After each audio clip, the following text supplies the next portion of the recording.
बच्चों, कैसे हो आप सब लोग। तो आज हम स्टार्ट करें चैप्टर नंबर 4। हम क्लास 9th के साइंस के नोट्स पढ़ रहे हैं, जिसमें आज अपना चैप्टर स्टार्ट होएगा क्या चैप्टर नंबर 4 से। चैप्टर नंबर 4 से अपना परमाणु की संरचना। जबकि इससे पहले वाले चैप्टर में हमने परमाणु क्या होता है, अणु क्या होता है, what is atom, what is matter, या अपन कहें एक परमाणु जो बहुत छोटा कण, इसके बारे में पढ़ा था।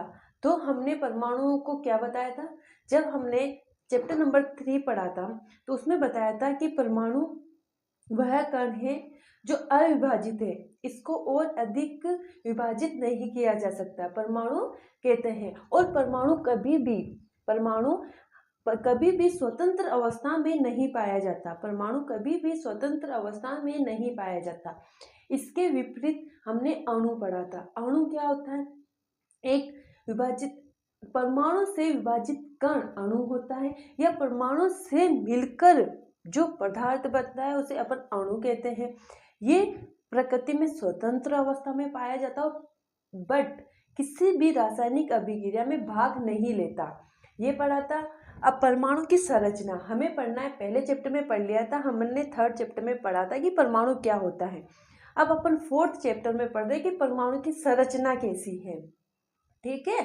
अब किसी चीज को जाने बिना हम कैसे बताएंगे कि उसकी संरचना कैसी है, वो किस स्थिति में बिहेव करेगा, किस कंडीशन में केमिकल रिएक्शन करेगा। तो आज हम स्टार्ट कर रहे हैं परमाणु की संरचना। चलिए, तो आगे बढ़ते हुए पदार्थों में आवेशित कण। अब आवेशित मतलब क्या होता है, 2 प्रकार के होते हैं, या तो धनावेशित कण होगा या ऋणावेशित कण होगा। इसके अलावा तीसरा कण कोई नहीं होता, या तो धनावेशित होगा या ऋणावेशित होगा, या दोनों अगर न्यूट्रल हो तो उसे हम उदासीन बोलते हैं। ओके। इलेक्ट्रॉन की खोज जे थॉमसन ने की। ये ध्यान रखना, इलेक्ट्रॉन पर कौन सा आवेश होता है, ऋणावेशित होता है। इलेक्ट्रॉन हमेशा ऋणावेशित होता है ना। और प्रोटॉन की खोज किसने की थी, गोल्डस्टीन ने धनावेशित किरण केनाल रे द्वारा प्रोटॉन की खोज की। तो आवेशित कण ऋणावेशित कण होता है, और ये प्रोटॉन जो होता है वो धनावेशित कण होता है। ओके। इलेक्ट्रॉन की खोज जे थॉमसन ने की, प्रोटॉन की खोज गोल्डस्टीन ने की। किसके बेस पे की, केनाल रे के किरण के बेस पर की। परमाणु की संरचना। अब परमाणु की संरचना किसने बताया, थॉमसन मॉडल ने। थॉमसन ने क्या बोला, उन्होंने बोला कि एक तरबूज है, जो वाटरमेलन होता है ना, वो जो बाहर का एरिया होता है वो तो हमारा क्षेत्र हो गया, है ना। या फिर एक तरबूज है, वो तो हमारा गोला हो गया, धनात्मक गोला हो गया। जो तरबूज होता है ना, वाटरमेलन सबने खाया होगा, वो जो बाहर का पोर्शन होता है, गुद्दा वाला पोर्शन, उसको धनात्मक गोला बोला, और जो उसमें बीज धसे होते हैं उनको बोला इलेक्ट्रॉन। जिस प्रकार से वो इलेक्ट्रॉन किसी कण में धसे होते हैं, जैसे कि तरबूज में होते हैं। ओके। अब आता है अपना थॉमसन का परमाणु मॉडल। उन्होंने क्या बताया, उन्होंने ये जैसे ये माना अपना वाटरमेलन है ना, तो ये बाहर का जो क्षेत्र है ये अपना गुद्दा है, और जो अंदर बीज काले काले बीज होते हैं ना, उनको इलेक्ट्रॉन बोला, है ना। तो रदरफोर्ड ने क्या किया, रदरफोर्ड ने ये जानने के इच्छुक हुए कि इलेक्ट्रॉन के परमाणु अंदर कैसे व्यवस्थित है। उन्होंने बोला जैसे ये तरबूज है ना, तरबूज में अंदर बीज किस तरीके से व्यवस्थित है। तो उन्होंने एक प्रयोग किया, उन्होंने एक प्रयोग द्वारा समझाया कि ये इलेक्ट्रॉन या ये बीज तरबूज में जो स्थित है वो किस प्रकार से, किस कंडीशन में, या किस रासायनिक अभिक्रिया केमिकल रिएक्शन के थ्रू इसमें फिक्स है। ओके। आगे चलते, रदरफोर्ड ये जानने के इच्छुक थे कि इलेक्ट्रॉन परमाणु के अंदर कैसे व्यवस्थित हो सकते हैं।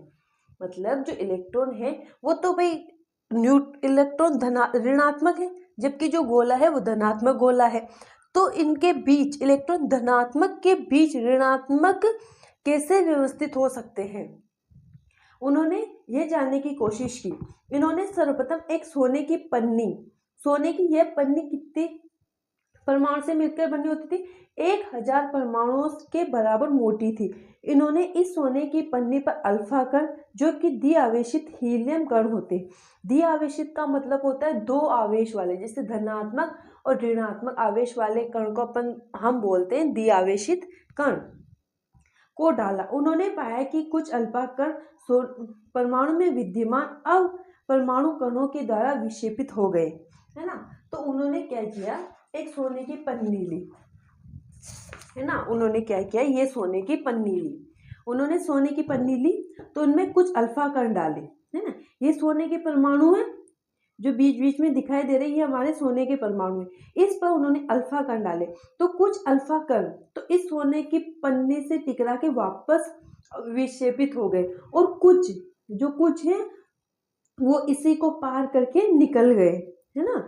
तो उन्होंने पाया कि ऐसा कैसे हो सकता है, या तो सभी अल्फा कणों को इनसे टकरा के वापस आना चाहिए था, है ना, इनसे टकरा के वापस आना चाहिए था, लेकिन कुछ कण तो वापस आए और कुछ कण बिना विक्षेपित हुए निकल गए।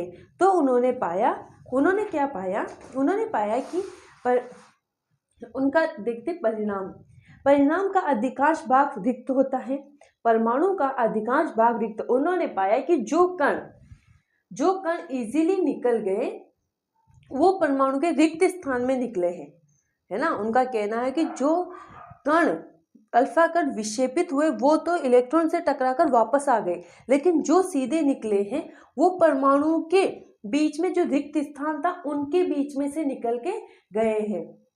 बहुत कम कण विक्षेपित हुए, जिससे ज्ञात हुआ कि परमाणु में धनावेशित भाग बहुत कम है।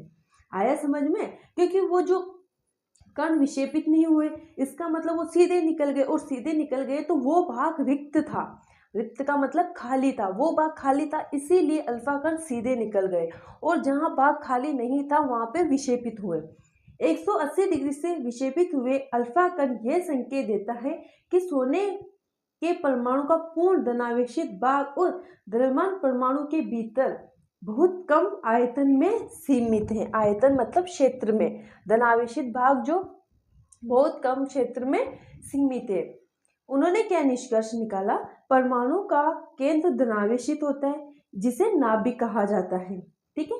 जो ये केंद्र होता है वो धनावेशित होता है, और उसे क्या बोला जाता है, नाभिक बोला जाता है। इलेक्ट्रॉन नाभिक के चारों ओर वर्ताकार पथ पर चक्कर लगाते हैं। नाभिक का आकार परमाणु की तुलना में कम होता है। ये बोल रहे हैं कि जैसे ये नाभिक है ना, तो ये क्या होता है, धनावेशित होता है, और जो इलेक्ट्रॉन होता है के एल एम एन जो कोश होते हैं उसमें इलेक्ट्रॉन चारों तरफ चक्कर लगाता रहता है। अब आता है रदरफोर्ड के मॉडल की कमियां। देखो बच्चों, मैंने ये रदरफोर्ड मॉडल पढ़ाया ना, ये बहुत इंपॉर्टेंट है, 5 नंबर के क्वेश्चन में पूछा जाता है, इसीलिए आप रदरफोर्ड परमाणु का जो उन्होंने प्रयोग किया था वो परिणाम, निष्कर्ष, हमें तीनों और ये कमियां, हमें चारों पॉइंट ध्यान रखने हैं, ठीक है। तो आप मेरे साथ साथ नोट्स बनाते हुए चलना, तो आपको ऐसा नहीं लगेगा कि यार मैम ने कुछ पढ़ा है या नहीं पढ़ा, ठीक है। आपको जो चीज़ समझ में नहीं आए वो कमेंट बॉक्स में आप टाइप कीजिए, मैं आपके क्वेश्चन का आंसर देने की कोशिश करूंगी, ओके। रदरफोर्ड के परमाणु मॉडल की कमियां। अब उन्होंने जो परमाणु मॉडल बनाया उसमें क्या क्या कमियां हुई कि कुछ अल्फा कण विक्षेपित हुए और कुछ अल्फा कण विक्षेपित नहीं हुए। धनावेशित नाभिक के चारों ओर घूमता हुआ ऋणावेशित इलेक्ट्रॉन त्वरण के कारण ऊर्जा विकिरण उत्सर्जित करता है। विकिरण मतलब जो ऊर्जा, जो अपनी ऊर्जा होती है ना, विकिरण इलेक्ट्रिसिटी के रूप में ऊर्जा उत्पन्न करना विकिरण कहलाता है। जिससे ऊर्जा में लगातार कमी होगी, वह इलेक्ट्रॉन अंत में नाभिकी में गिर जाएगा। इन्होंने क्या कहा, इनमें ये कमियां थी कि जो इलेक्ट्रॉन है चारों तरफ चक्कर लगा रहा है, जब चारों तरफ चक्कर लगा रहा है तो एक समय ऐसा आएगा कि उसकी ऊर्जा में कमी हो जाएगी और वो नाभिक में गिर जाएगा। रदरफोर्ड परमाणु के इलेक्ट्रॉन के लिए निश्चित पद नहीं बताया। रदरफोर्ड ने क्या किया, इलेक्ट्रॉन के लिए निश्चित पद नहीं बताया। ये अपना नाभिक है, इलेक्ट्रॉन नाभिक के चारों ओर चक्कर लगाता है, तो कभी इलेक्ट्रॉन इस पथ पे होता है तो कभी इस पथ पे होता है। उन्होंने ये नहीं बताया कि इलेक्ट्रॉन पहले किस पथ पे चक्कर लगाएगा, ओके। अब आता है अपना बोर का परमाणुिक मॉडल। बोर की सबसे पहले अवधारणा क्या थी? बोर की अवधारणा थी इलेक्ट्रॉन केवल कुछ निश्चित, देखो जो कमियां रदरफोर्ड में थी उन्होंने बोर जो साइंटिस्ट था उन्हें उसने कंप्लीट किया। जो रदरफोर्ड में जो कमियां थी उन्होंने उन कमियों का हल करते हुए बोर ने एक नया परमाणविक मॉडल दिया।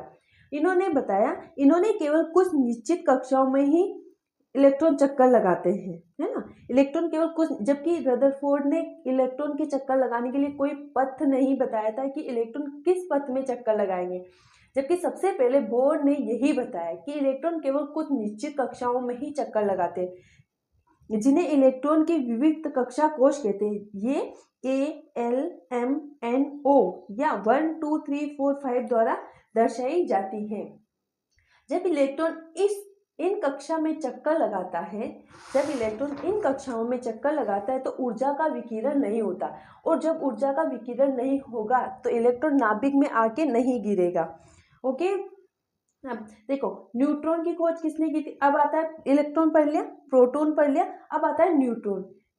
न्यूट्रॉन की खोज किसने की थी? जेम्स चैडविक ने। ये नाभिक में पाया जाता है, एल से डिनोट करते हैं, इलेक्ट्रॉन को ई से डिनोट करते हैं, प्रोटॉन को पी से करते हैं और न्यूट्रॉन को एन से करते हैं।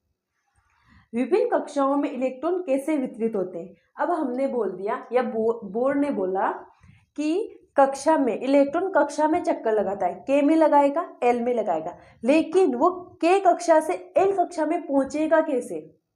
भाई KLMNO इतनी कक्षाओं में चक्कर लगाएगा, लेकिन वो के से एल, एल से एम, एम से एन, एन से ओ इन कक्षाओं में पहुंचेगा कैसे, इनसे वितरित कैसे होगा?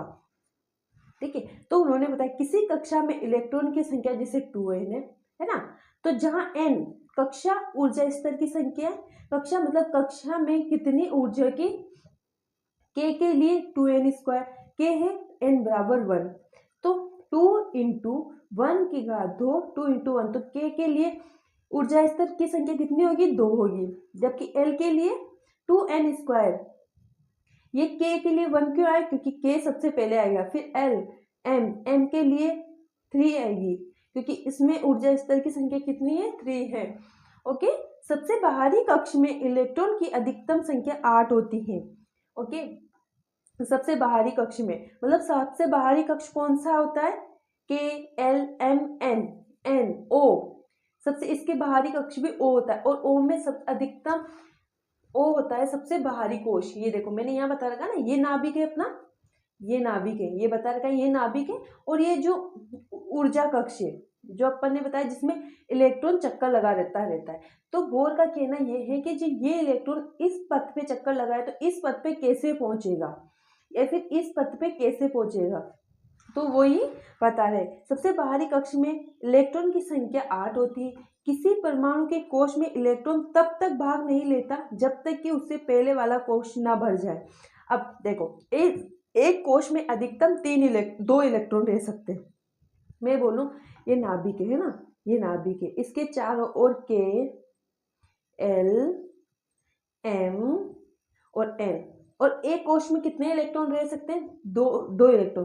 तो मैंने एक इलेक्ट्रॉन यहाँ बना दिया और एक इलेक्ट्रॉन यहाँ बना दिया। अब ये पूरा हो गया। अब अगर तीसरा इलेक्ट्रॉन आएगा तो वो के में ना होके एम में आएगा, इसमें भी दो इलेक्ट्रॉन कंप्लीट होने के बाद तीसरे कक्ष में पहुंचेगा। तो एक कक्ष में अधिकतम 2 इलेक्ट्रॉन रह सकते हैं, वो भी विपरीत साइन के साथ। अगर एक इलेक्ट्रॉन ऐसे रहेगा तो दूसरा इलेक्ट्रॉन ऐसे रहेगा। ठीक है, आया इतना समझ में? अब आता है अपना संयोजकता। संयोजकता क्या होती है? किसी परमाणु की बॉन्ड बनाने की जो क्षमता होती है, या अपने अष्टक को पूर्ण करने के लिए आवश्यक इलेक्ट्रॉनों की आवश्यकता को अपन संयोजकता बोलते हैं। परमाणु के अपने महत्तम कोश में अष्टक पूर्ण करने के लिए आवश्यक इलेक्ट्रॉनों की संख्या उसकी संयोजकता कहलाती है। क्या कहलाती है संयोजकता?